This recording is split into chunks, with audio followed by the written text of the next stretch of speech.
Mungkin sebelumnya ada yang pernah bertemu dengan saya ataupun ada yang belum pernah sama sekali bertemu dengan saya, baik di tatap muka ataupun melalui Zoom gitu ya. Karena melalui Zoom ini baru pertama kali saya menyapa adik-adik semua.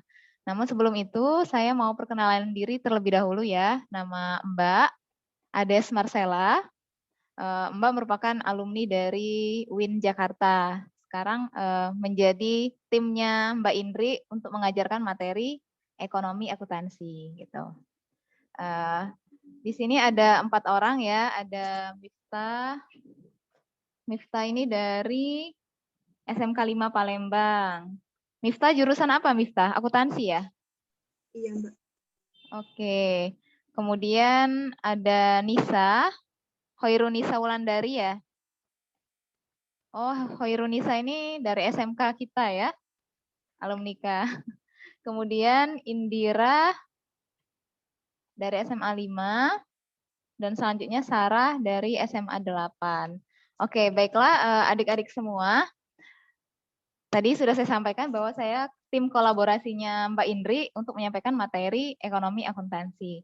Nah, pada pertemuan kali ini kita akan membahas tentang perdagangan internasional. Perdagangan internasional yang mungkin sudah pernah dibahas di pertemuan-pertemuan sebelumnya, namun di sini kita akan melengkapi kembali gitu tentang materi perdagangan internasional. Adik-adik mungkin sudah tidak asing lagi karena apalagi kalau SMK, anak SMK atau anak SMA IPS sudah pernah disinggung mungkin oleh guru-gurunya di sekolah masing-masing. Nah, namun sebelum itu Ibu akan menampilkan video ya. Semoga saja bisa terdengar oleh adik-adik semua.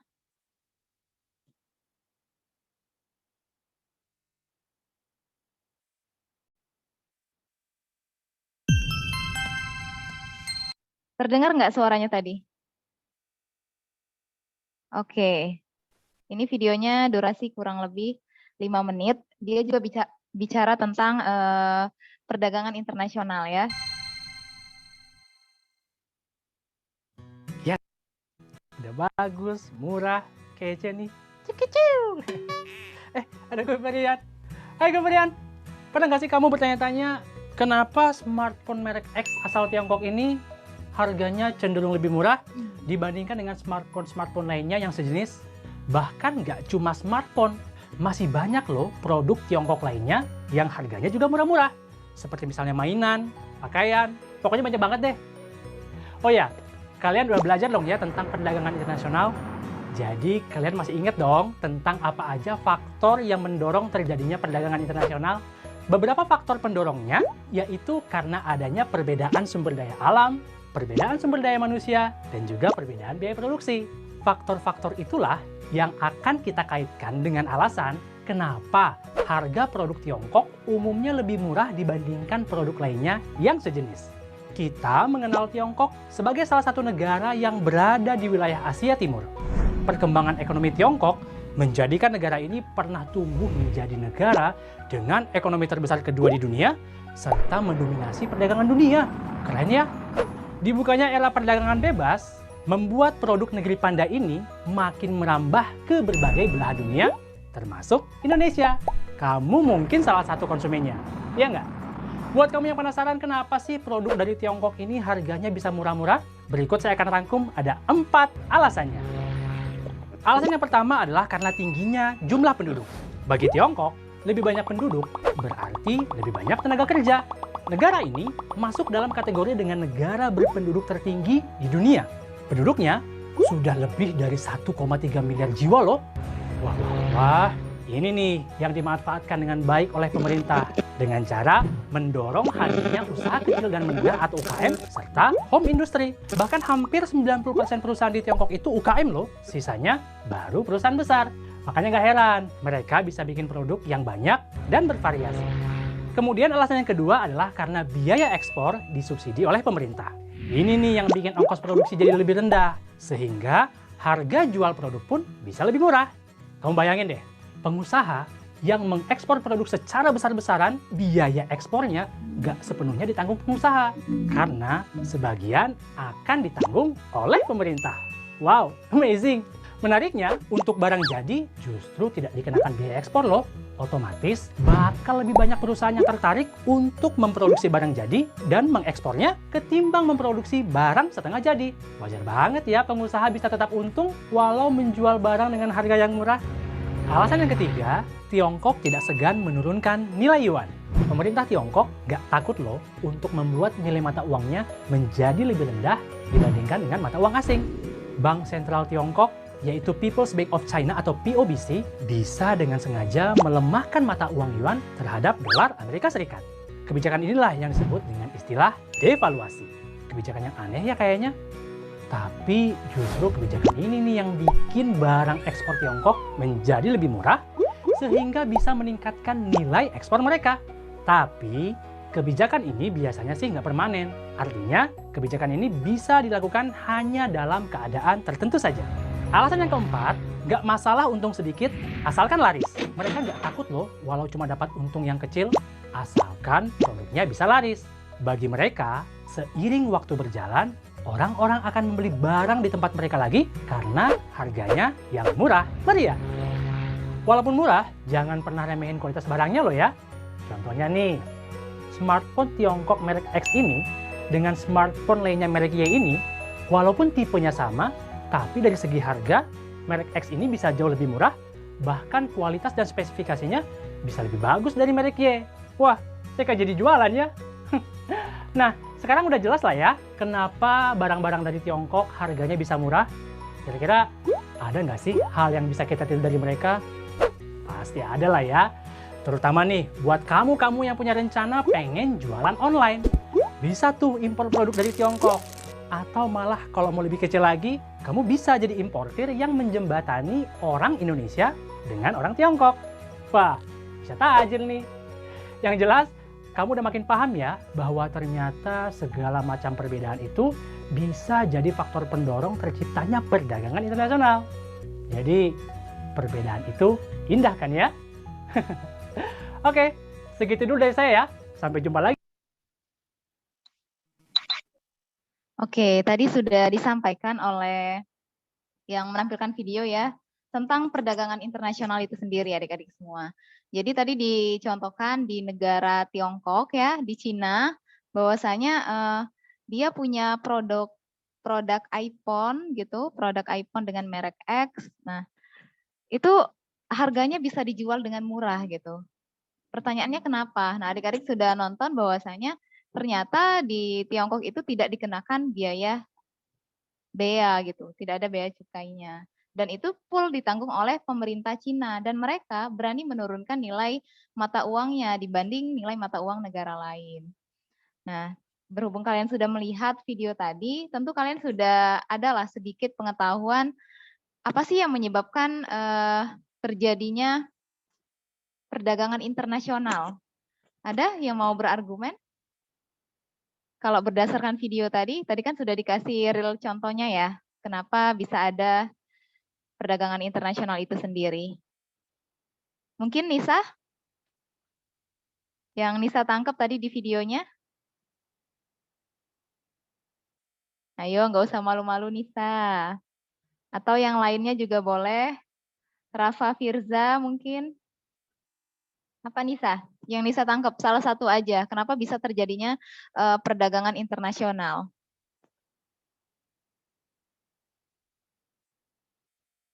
Di on audionya di on biar kita kedengeran.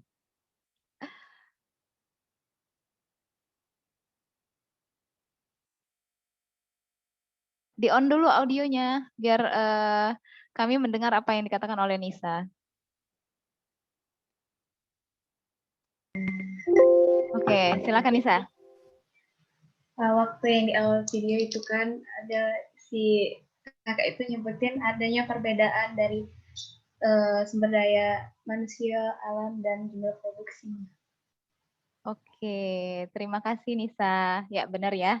Benar yang ditonton oleh kalian tadi ataupun yang sudah disampaikan oleh Nisa bahwasanya penyebab terjadinya perdagangan internasional itu adalah karena tingkat SDA, tingkat SDM maupun iptek di tiap negara itu berbeda-beda. Cina mampunya di mana, Indonesia punya kemampuannya di mana, atau negara lain punya produk unggul apa. Nah, produk unggul yang ada di negara-negara itulah yang menyebabkan terjadinya perdagangan internasional. Di Indonesia mungkin unggul dari segi pertaniannya gitu. Nah, sedangkan negara lain membutuhkan, makanya Indonesia mengekspor ke negara lain. Begitu juga Indonesia butuh yang namanya berbagai teknologi seperti smartphone ataupun laptop ataupun motor. Nah, Indonesia mengimpor dari negara-negara yang punya produk unggulan tersebut. Nah, di sini Mbak sampaikan atau Ibu sampaikan tentang beberapa subbahasan yang akan kita bahas di hari ini. Dan akan dihubungkan dengan teori perdagangan internasional. Yang pertama, tentang pengertian perdagangan internasional itu sendiri, kemudian faktor yang mempengaruhi, serta manfaat dan hambatan perdagangan internasional, dan teori perdagangan internasional. Nah, anak-anak lihat ya, di handphone masing-masing, di sana ada iPhone, kemudian ada motor Yamaha, ada HP Samsung, dan beberapa produk lainnya gitu, yang merupakan produk unggulan dari sebuah negara. Ada yang tahu iPhone asalnya dari mana? Amerika. Siapa yang bicara ini? Rafa ya tadi yang bicara. iPhone itu tadi kata Rafa, dia berasal dari Amerika. Kemudian ada lagi yang mungkin mau berpendapat sejarah iPhone dari mana? Ya, jadi iPhone itu berasal dari negara California. Kemudian dirakit oleh negara Cina, sehingga orang-orang tahunya bahwa iPhone itu diproduksi oleh Cina karena Cina sudah merakit komponen-komponen yang ada di iPhone tersebut. Kemudian selanjutnya Samsung. Samsung berasal dari mana? Negara mana? Korea. Oke, Korsel. betul. Dari Korea Selatan ya. Nah, selanjutnya Yamaha. Motor Yamaha dari mana?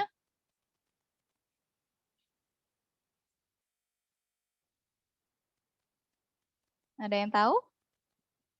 Motor Yamaha berasal dari mana?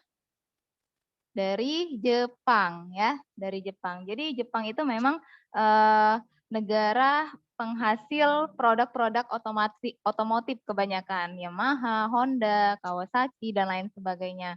Memang dihasilkan oleh negara Jepang. Nah, adik-adik semua, beberapa produk unggul dari berbagai macam negara inilah yang menyebabkan terjadinya perdagangan internasional. Negara satu butuh produk dari negara dua. Negara dua butuh produk dari negara tiga. Negara tiga butuh produk dari negara satu. Sehingga kita ada yang namanya simbiosis mutualisme ya, saling menguntungkan antar negara. Sehingga ya memunculkan yang namanya perdagangan internasional itu sendiri. Nah itulah alurnya kenapa bisa terjadi perdagangan internasional. Apalagi di tahun 2000 berapa, 3 tahun terakhir ini ada yang namanya MEA ya, Masyarakat Ekonomi ASEAN, di mana berbagai negara yang ada di ASEAN itu bebas memperdagangkan produk-produk yang ada di negara mereka masuk ke negara Indonesia. Ada sisi baiknya dan ada juga sisi negatifnya. Sisi baiknya, oke, kita kedatangan banyak produk-produk dari luar gitu. Bahkan kebanyakan orang tuh bangga, oh ini saya belinya dari negara ini loh gitu kan, dengan begitu bangganya. Saya belinya dapat produk ini dari negara ini gitu. Dengan bangganya ya orang Indonesia membanggakan produk-produk luar. Tapi ya mau gimana lagi, itu bisa jadi sebuah kebutuhan, baik itu kebutuhan primer ataupun kebutuhan sekunder ya. Kayak handphone mungkin sudah menjadi kebutuhan primer, apalagi di zaman sekarang ini.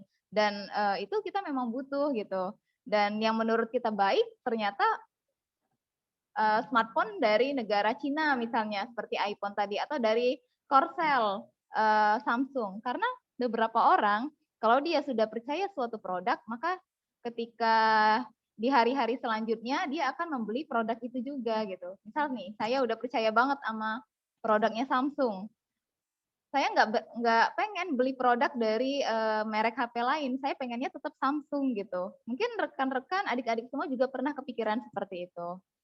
Nah, selanjutnya. Nah, itu gambarannya ya, kenapa kita memerlukan yang namanya perdagangan internasional. Nah ini, kalau dihubungkan dengan kehidupan sehari-hari, jadi setiap negara memang memiliki potensi sumber daya alam yang berbeda-beda.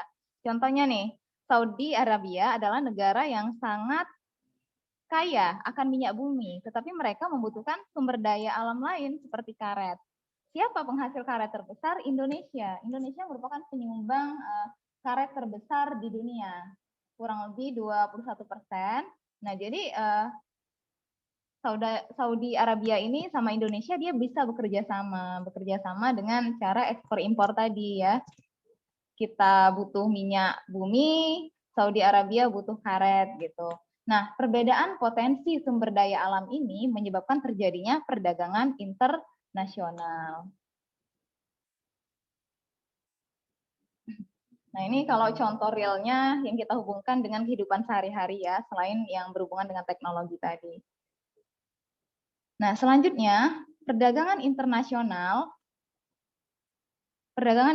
ini menyebabkan aktivitas yang dinamakan ekspor dan impor. Tadi yang saya bahas ya, kalau kita menjual produk ke luar negeri, ya kita yang namanya mengekspor. Tetapi kalau kita mengambil produk dari luar negeri, maka kita melakukan aktivitas impor. Siapa yang mengawasi? Adalah bea cukai. Maka perdagangan internasional itu sendiri adalah proses pertukaran barang atau jasa antara dua negara atau lebih dengan tujuan mendapatkan keuntungan atau laba. Nah, itu pada intinya dari perdagangan internasional.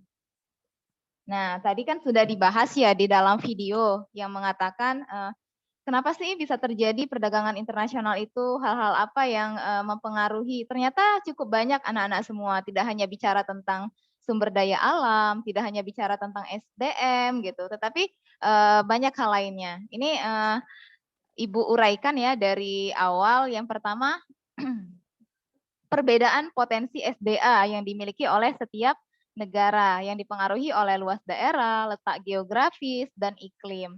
Kalau Ibu boleh cerita, Ibu dulu pernah pengalaman ke luar negeri sekitar 1 bulan ke negara Hong Kong, Di negara tersebut susah sekali yang namanya sayur gitu. Padahal kan orang Indonesia sangat menyukai makanan tersebut ya. Dimanapun nyari, pasti dia nyarinya beras, nyarinya nasi, atau nyari yang memang sesuai kebutuhan pokok orang Indonesia. Ternyata di Hong Kong tuh tidak tersedia. Dia ya lebih ke makanan-makanan simpel. Bahkan mereka makan saja jam 10 pagi sarapannya. Perut orang Indonesia udah protes dong. Biasa kita makan jam 7, setengah 7 sebelum berangkat sekolah.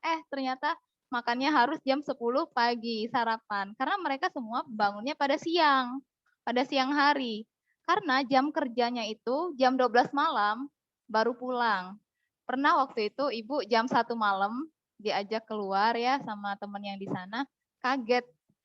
Masih berkeliaran manusia di sana. Kenapa mereka masih berkeliaran? Baru pulang kerja, baru pulang mencari nafkah gitu. Makanya siklus kehidupan mereka berbeda dengan kita. Mereka bangunnya lebih siang, sarapannya pun lebih siang, jam 10 pagi. Sangat berbeda dengan orang Indonesia. Dan mereka nggak makan nasi karena produk unggulan dari mereka ya bukan tentang pertanian gitu kan.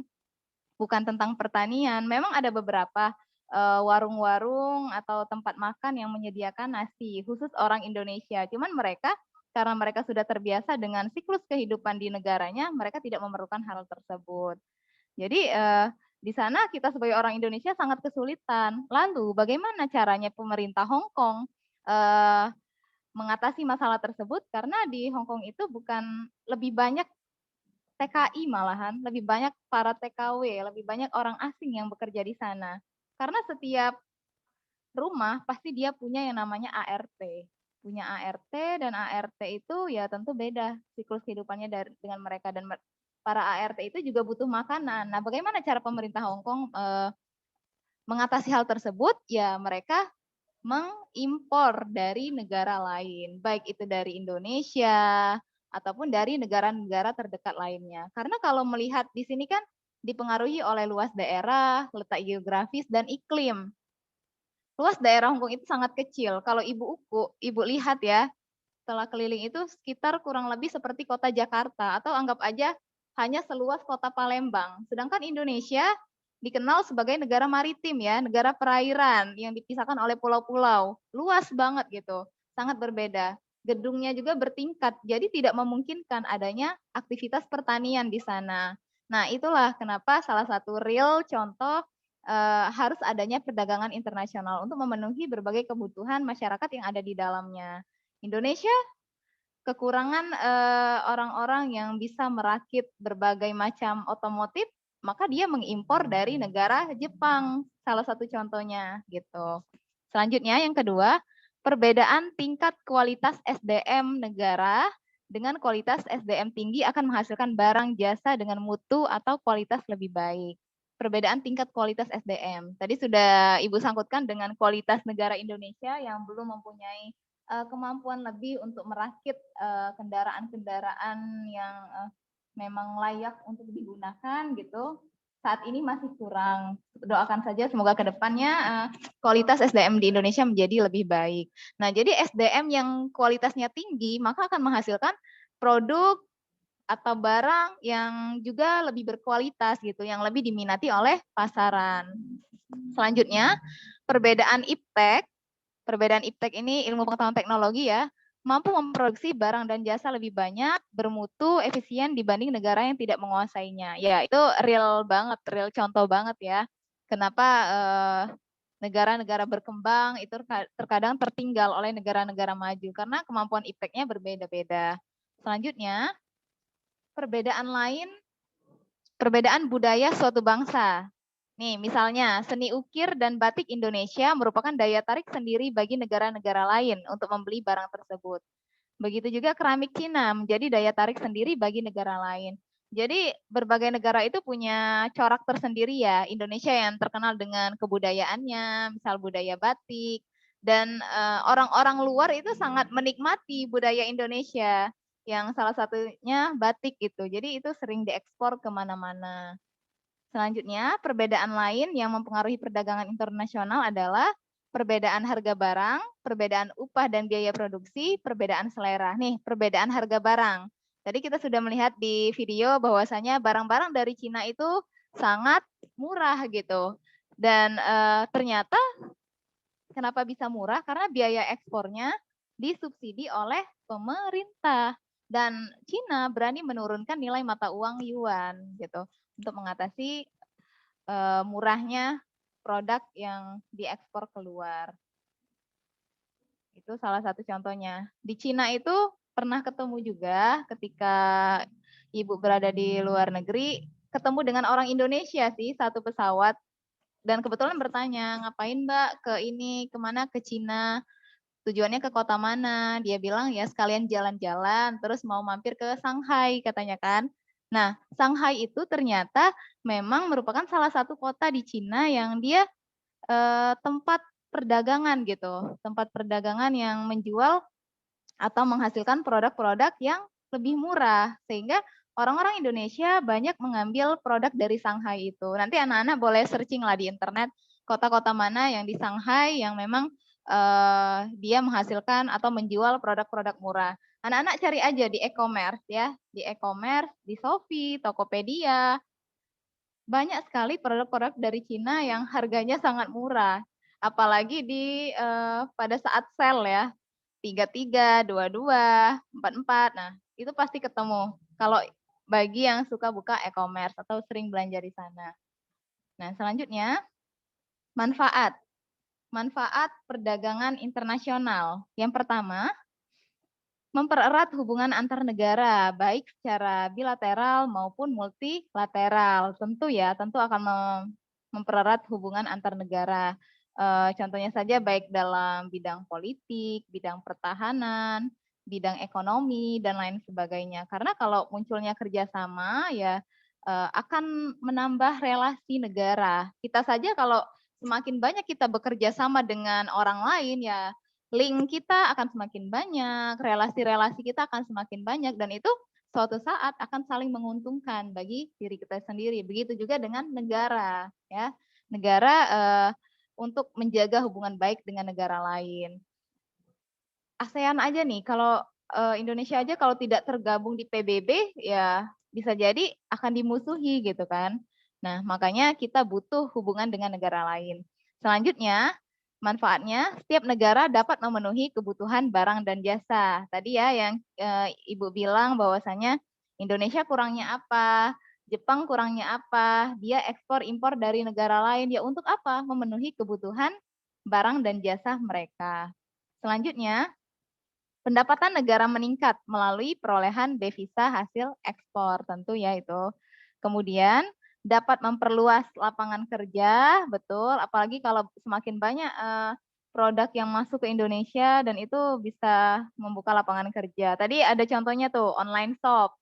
Jadi banyak anak-anak para pekerja Indonesia yang berada di luar negeri itu mereka merasa sukses karena mereka bisa menjadi jembatan bagi orang Indonesia yang mau jualan online. Jadi mereka komunikasinya kan kalau mau lewat perusahaan itu cukup sulit ya. Jadi lewat individualisme saja, lewat individual. Misal nih punya kenalan siapa tantenya mungkin berada di Cina atau berada di Malaysia. Ternyata tantenya ini tahu tempat-tempat murah untuk menjual produk atau mengekspor produk dari negara tersebut. Nah, itu bisa menjadi lapangan kerja buat orang-orang Indonesia karena mendapatkan produk-produk luar dari rekannya yang berada di luar negeri tadi. Kemudian selanjutnya mendorong kegiatan produksi dan yang terakhir mendorong kemajuan ilmu pengetahuan dan teknologi di negara masing-masing. Kalian tahu munculnya e-commerce, munculnya Gojek, munculnya Tokopedia, Bukalapak, itu kan bisa jadi terinspirasi dari negara-negara lain. Malaysia punya yang namanya Grab, Indonesia punya Gojek. Ya itu karena mereka saling terinspirasi. Apalagi di Palembang, nggak usah kita jauh-jauh sekarang. Di Palembang itu sudah banyak muncul yang namanya e-commerce sederhana gitu ya, yang dibuat oleh orang sini. Kalian mungkin tahu ketika belanja online itu ada yang namanya aplikasi pasar DHD, tahu nggak sih? Atau yang terbaru sekarang aplikasi di Bajul Bae. Nah itu kan mereka terinspirasi dari Gojek ya. Kalau Gojek itu kan menyediakan yang namanya kayak GoFood ya, bahan makanan yang sudah jadi. Kita mau pesan bakso, tinggal pesan. Nah, salah satu gebrakan orang Palembang dia membuat pasar DHD. Pasar DHD itu menjual produk-produk yang berisi tentang sembako. Jadi kita nggak beli makanan jadinya tuh di sana, tetapi disediakan bahan-bahan pokoknya. Nah itu merupakan inspirasi dari e-commerce yang muncul di Indonesia gitu. Dan bahkan di yang Ibu tahu beberapa bulan terakhir ini akan ada launching dari salah satu pengusaha di Palembang namanya aplikasi Toko Bin Auf. Toko Bin Auf itu akan menyerupai aplikasi Shopee, aplikasi Tokopedia yang bersifat nasional, ya.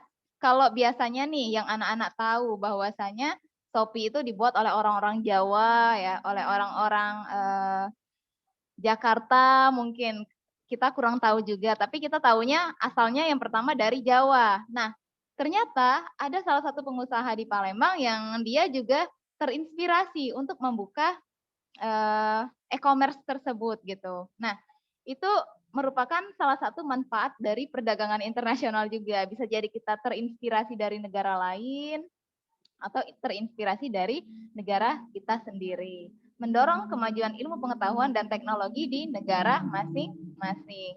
Nah, anak-anak sebagai orang IPS, sebagai orang keuangan, sebagai orang ekonomi, harus benar-benar peka dengan kondisi sekitar. Kita sedang berkembangnya teknologi apa atau e-commerce apa yang sedang berkembang yang berkaitan dengan ekonomi, keuangan, dan lain sebagainya ya. Barangkali kalian nanti terinspirasi juga tuh mau buka toko online ya. Oke, selanjutnya hambatan. Benar sekali anak-anak, tiap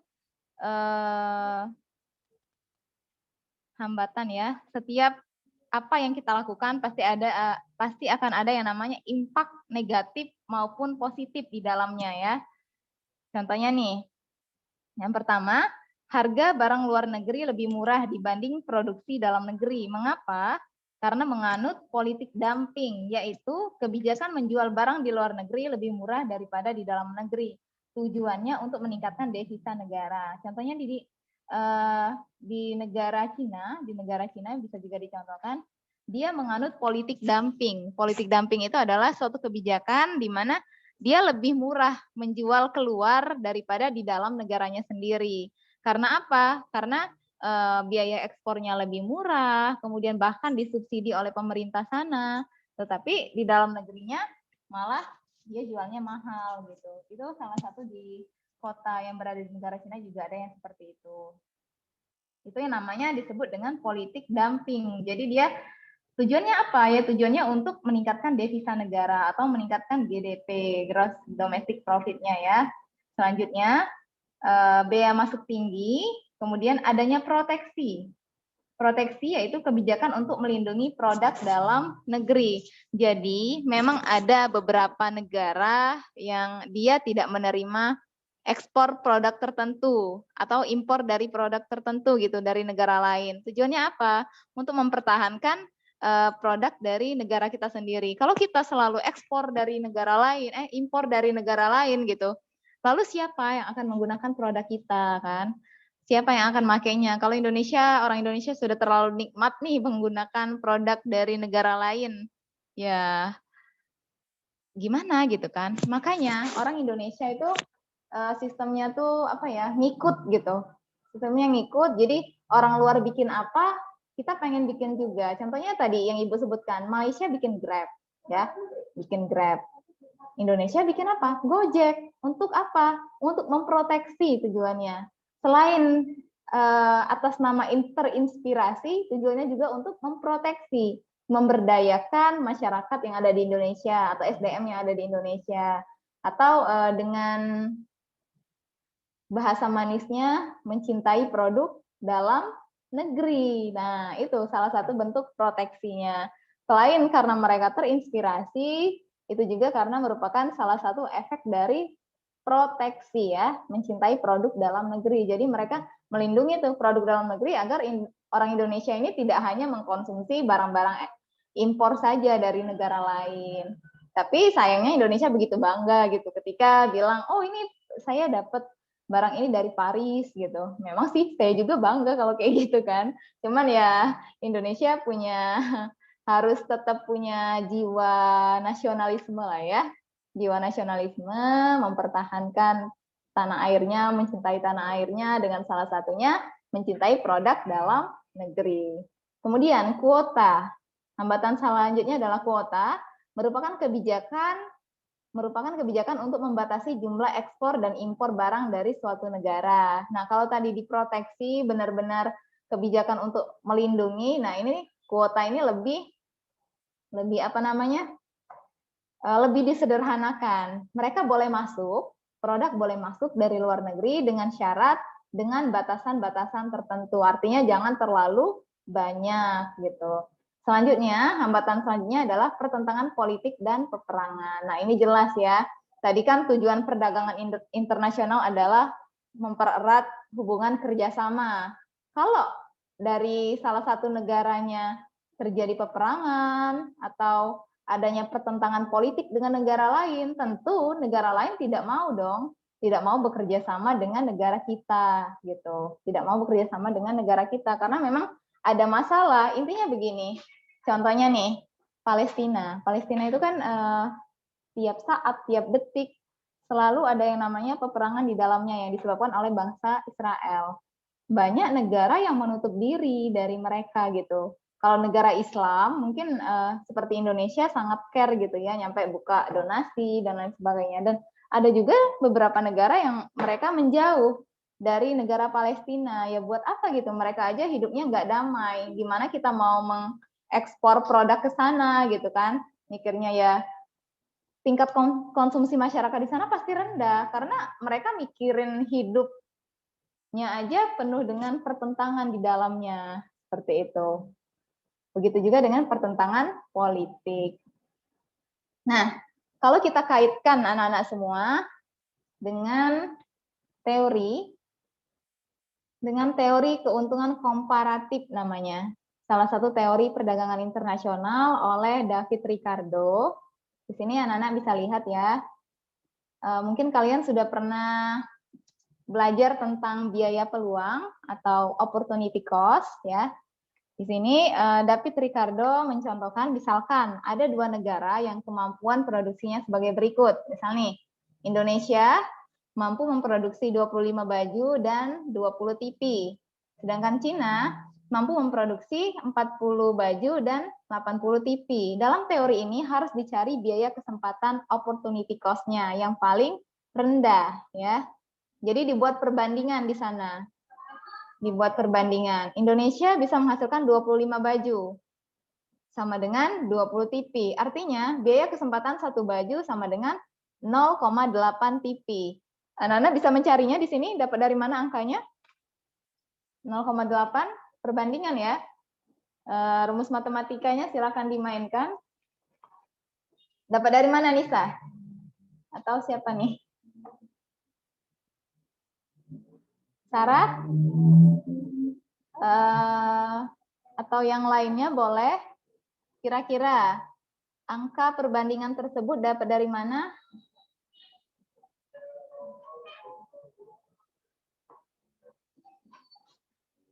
Halo Sarah? Atau Arifin? Arifin, halo Arifin.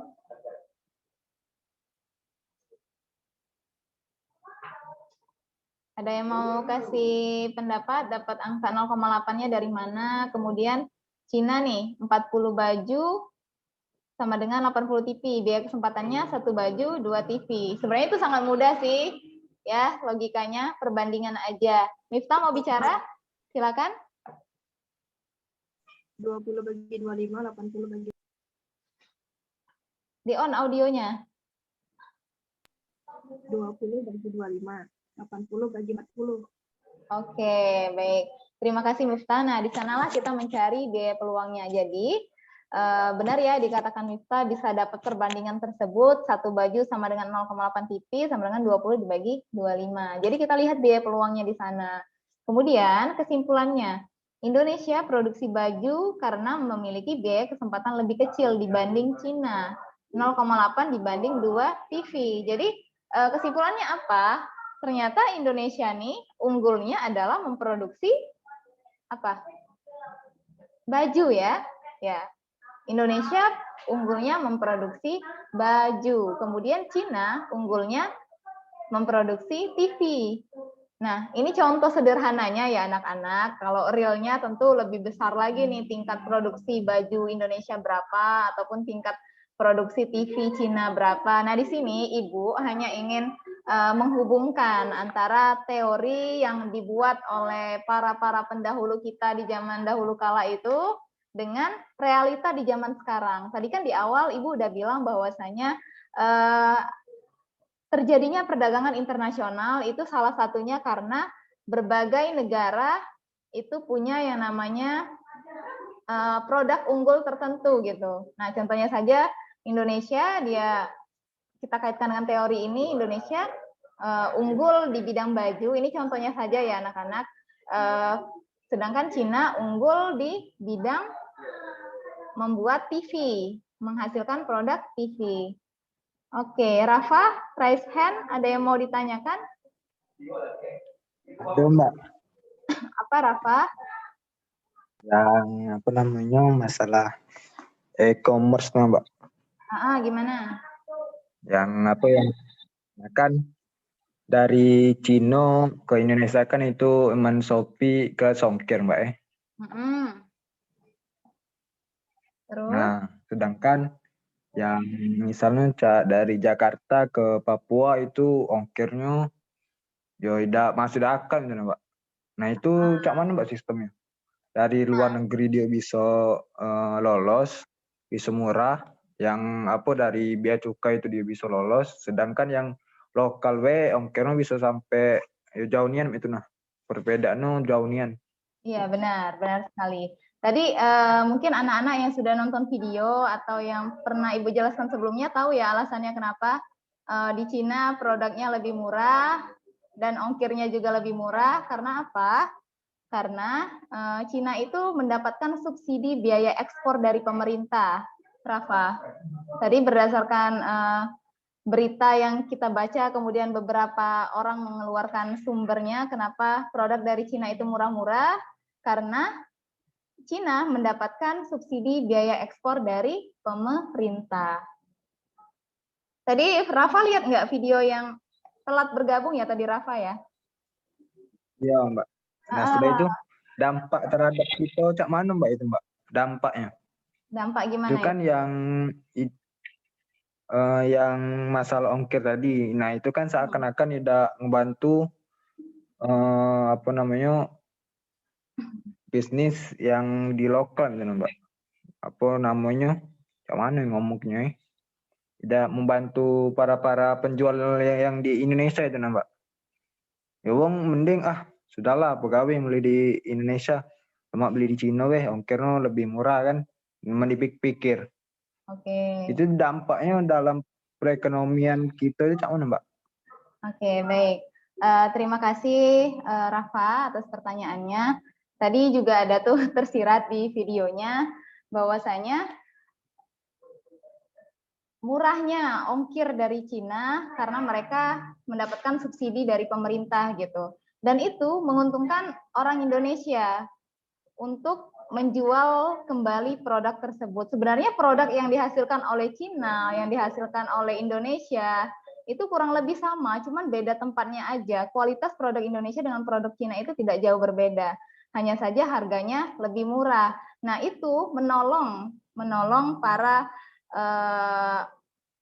pedagang-pedagang eceran atau pedagang-pedagang yang ingin membuka usaha dengan modal murah, itu sangat menolong mereka seperti itu. Jadi tadi yang saya contohkan bahwasanya orang Indonesia bisa membuka online shop di Indonesia dengan mendapatkan produk dari luar tersebut, sehingga bisa dijual kembali dan mendapatkan keuntungan seperti itu.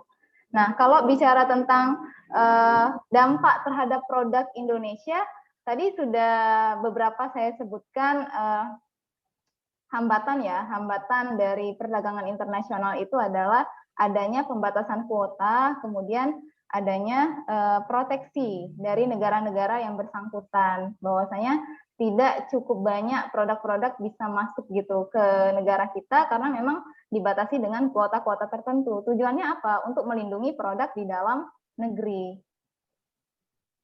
Begitu Firza.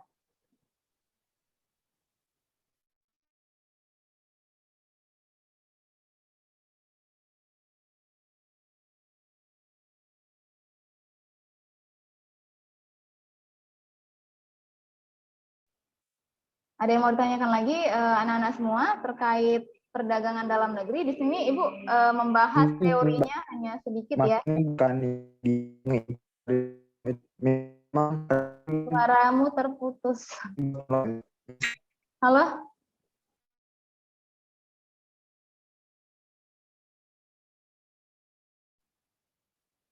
Cek, halo. Mohon maaf tadi sinyalnya gangguan. Jadi saya tidak mendengar apa komentar selanjutnya dari Rafa. Apa Rafa?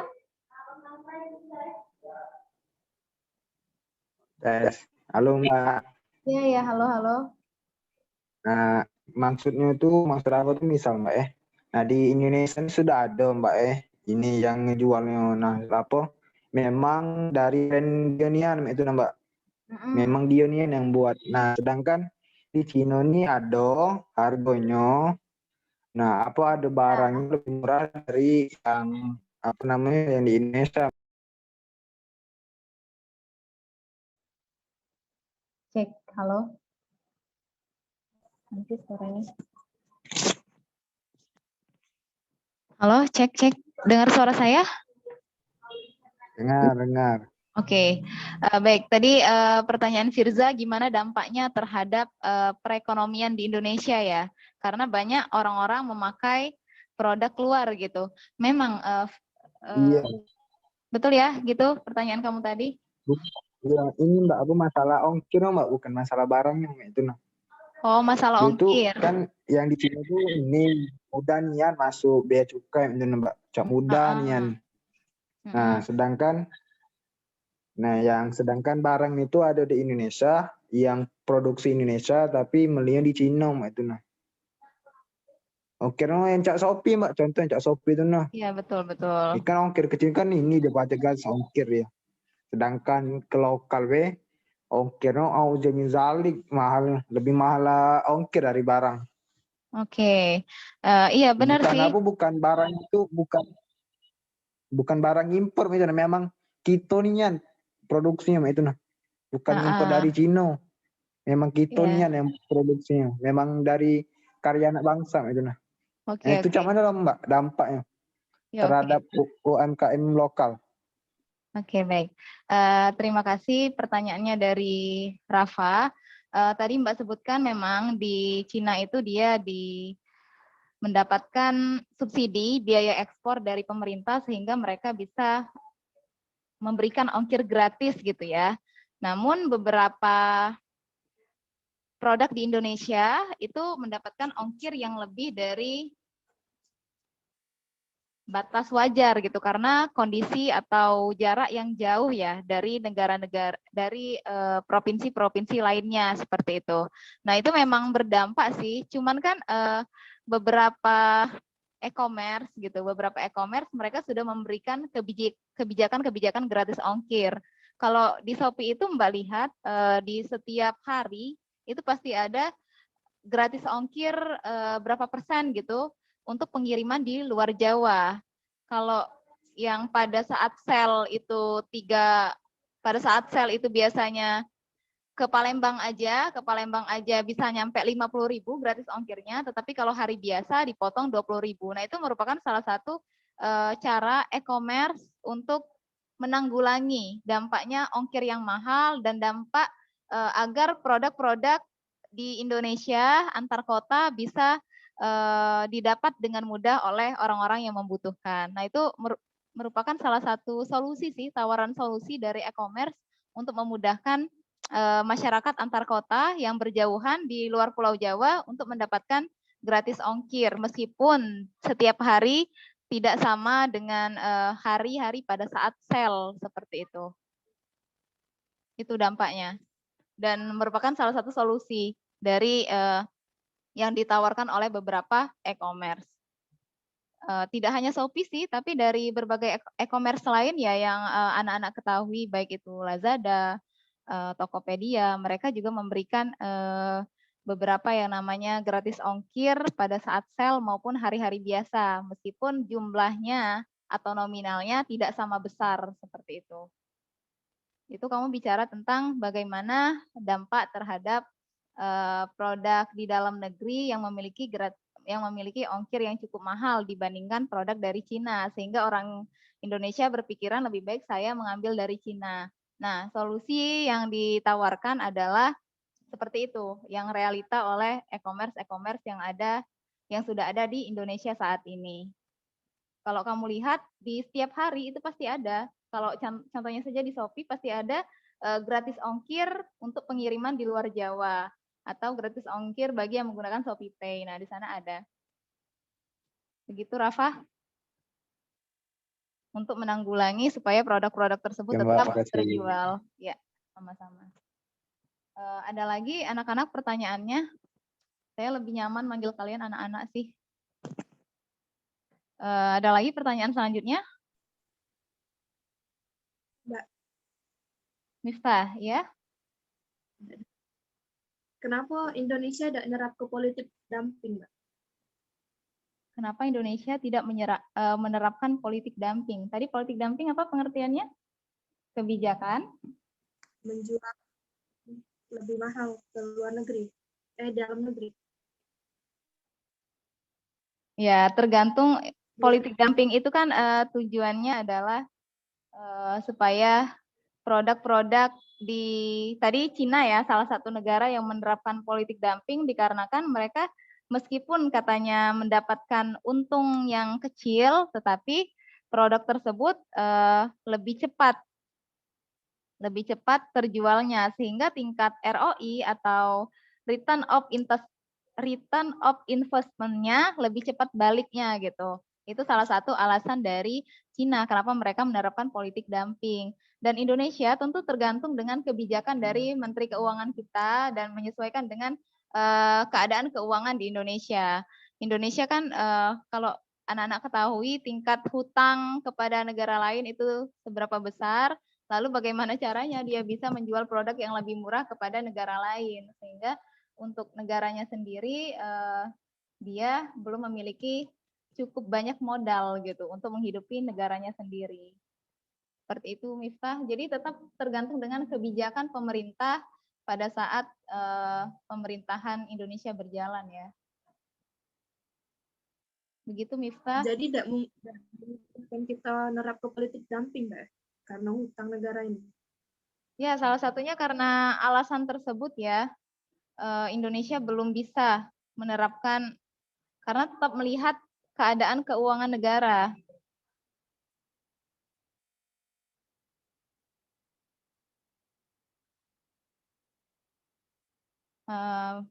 Mungkin yang lain ada pengalaman gitu dari negara lain yang menerapkan politik dumping, alasannya kenapa dan lain sebagainya. Anak-anak dipersilakan berargumen. Di sini kita sharing ya, sharing informasi. Mungkin dari yang lain pernah baca artikel yang berhubungan dengan hal tersebut atau bagaimana, sehingga pengetahuannya lebih luas.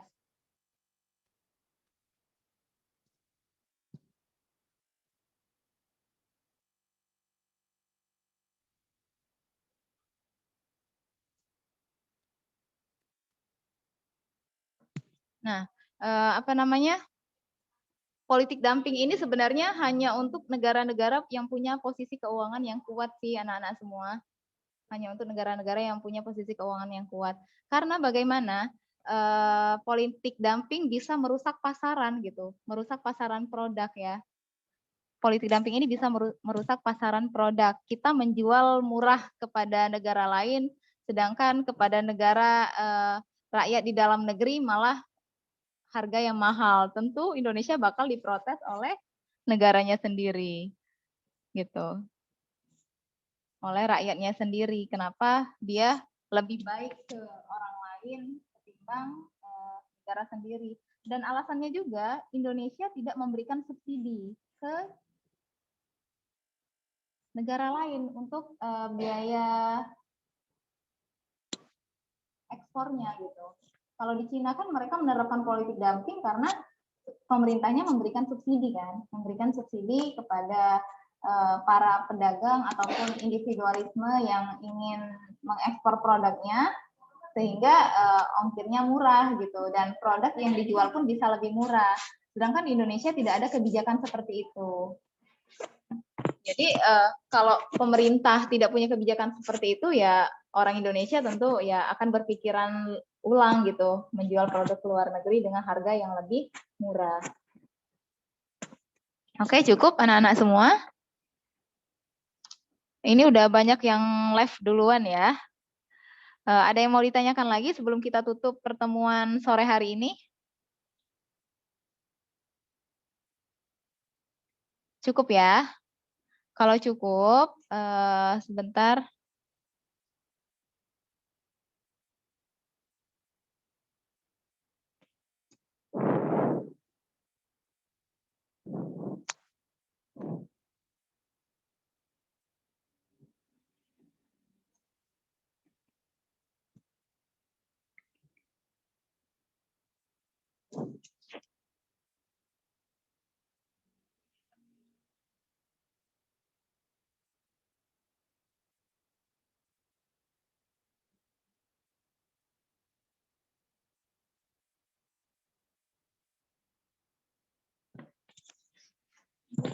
Ada yang mau bertanya lagi, Mbak tutup pertemuan kita pada sore hari ini. Cukup ya? Lebih dan kurang Mbak minta maaf. Boleh foto bareng dong di on kamera. Tadi nggak pernah on kamera nih, si Sarah, Arifin, Sabrina. Dua anak ini aja tadi yang on kamera dari dari pertama kali memulai pertemuan. Oke. Kita mulai saja. Nggak apa-apa deh bertiga. 1, 2, 3.